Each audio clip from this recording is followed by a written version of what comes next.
बिस्मिल्लाहिर्रहमानिर्रहीम। अस्सलाम वालेकुम। उम्मीद है आप सब खैरियत से होंगे। आज हम बना रहे हैं मटन छोला भुने हुए। तो इसमें आधा किलो हमने मटन लिया, एक पाव हमने छोले ले लिए, बॉईल कर लिया था। एक बड़ी प्याज, 2 टमाटर को हमने इस तरह से पेस्ट बना लिया। लाल मिर्च कुटी और पिसी दोनों लिए हमने। दालचीनी का टुकड़ा 8-10 हमने लौंग, काली मिर्चें 2 लौंग लिए हैं। गरम मसाला कुटा हुआ लिया है, नमक लिया है, हल्दी हमने ले ली है इसमें, 2-3 हमने हरी मिर्चें ले ली इसमें, और धनिया हमने हरा धनिया लिया है हमने। अदरक लहसुन जो है वो हमने कूट लिया है, और कुटा हुआ धनिया और साबित ज़ीरा हमने इसमें लिया है। तो पैन हमने रख लिया था और ऑयल डाल दिया है हमने। ये गर्म हो चुका है तो हम इसमें डाल देंगे ज़ीरा, और ये गया हमारा इसमें खड़ा मसाला। तो इन दोनों में से अच्छी सी खुशबू आएगी तो फिर हम इसमें अपना मटन डाल देंगे। तो थोड़ा चला लेंगे हम चम्मच से इसको। और अब हमारे पास जो मटन है वो हम इसमें डाल देंगे। जी, चला गया हमारा इसमें मटन। हम इसको इतना भूनेंगे कि इसका जो कलर है थोड़ा सा चेंज हो जाए।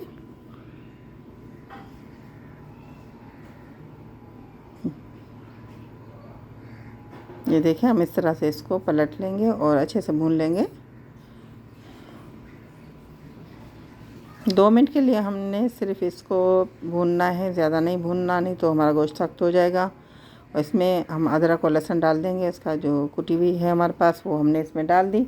तो इसकी खुशबू बहुत ही अच्छी होती है। तो हम इस वक्त इसमें डाल देंगे ताकि हमारे जो मटन है उसमें अच्छी खुशबू आ जाए। तो अब इसमें हम जो है पानी डाल देंगे 1 गिलास।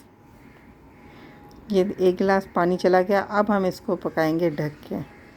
तो तकरीबन जो हमारा ये 5 मिनट तक हमारा जो हमने पकाया है इसको, तो पानी भी खुश्क हो गया है और गोश्त भी तकरीबन हमारा गल गया है। तो इसमें हम डाल देंगे, हमारे पास जो है मसाले वो हम इसमें डाल देंगे। ये हमने लाल मिर्च डाल दी, हल्दी है हमारे पास वो भी हम इसमें डाल देंगे। जो हमने मसाले लिए थे वो हम इसमें सारे डाल देंगे। धनिया भी गए,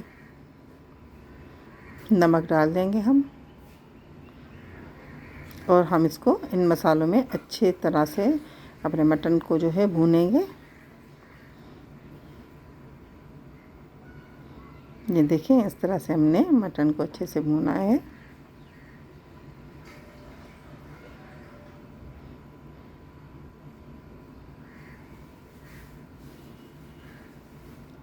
लगभग इसको 2 मिनट तक भूनना होगा। तो हमने तकरीबन 2 मिनट तक इसको भुना है। देखें, ऑयल ऊपर आ गया है। तो अब हमारे पास जो प्याज और जो टमाटर 2 थे, हमने इनका पेस्ट बना लिया था।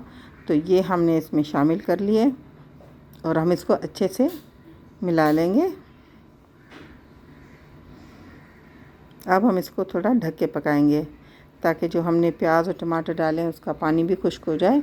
हमें तकरीबन 3 मिनट लगे हैं। और ये देखें, हमारा जो टमाटर और प्याज का पानी खुश्क हो गया है, और जो हमारा मसाला है वो भुना हुआ लग रहा है, बिल्कुल ऑयल ऊपर आ गया है। तो अब हम इसमें हरी मिर्चें डाल देंगे, और हमारे पास जो बॉयल छोले हैं वो हम इसमें अभी शामिल कर लेंगे।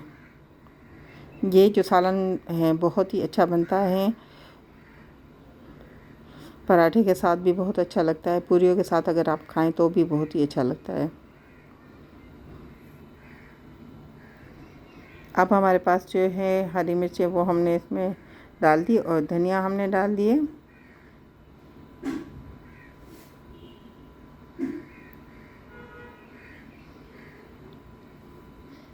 थोड़ा सा हम चला लेंगे क्योंकि हमारे जो छोले हैं वो बहुत अच्छी तरह से पके हुए हैं। तो थोड़ा सा पानी डाल के हम इसको ढक देंगे।